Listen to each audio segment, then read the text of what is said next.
سابقہ girl friends کے حوالے سے رنبیر کپور کے حیرت انگیز انکشافات۔ بالی ووڈ اداکار رنبیر کپور نے ایک انٹرویو میں اپنی سابقہ گرل کے عجیب برتاؤ کا اظہار کر کے مداحوں کو تجسس میں مبتلا کر دیا ہے۔ اس نیوز کو پورا سننے کے لیے ویڈیو کو آخر تک ضرور دیکھیے گا اور ہمارے اس چینل کو سبسکرائب کریں تاکہ آپ کو تمام ویڈیوز بروقت ملتے رہیں۔ رنبیر کپور نے انکشاف کیا ہے کہ ان کی ایک سابقہ گرل فرینڈ اپنے غصے کا اظہار غیر روایتی انداز میں کرتی تھی۔ انہوں نے بتایا کہ ان کی گرل فرینڈ براہ راست چیخنے یا اس کا سامنا کرنے کے بجائے لمبے لمبے جذباتی خط لکھتی تھی۔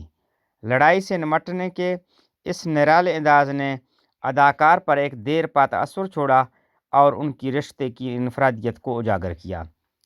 فلم فیئر کے ایڈیٹر جتیش پلئی کے دیے گئے ایک انٹرویو میں رنبیر نے انکشاف کیا تھا کہ جب بھی ان کا جھگڑا اپنی سابقہ گرل فرینڈ سے ہوتا تھا تو وہ غصے میں ان کے ایوارڈ توڑتی تھی۔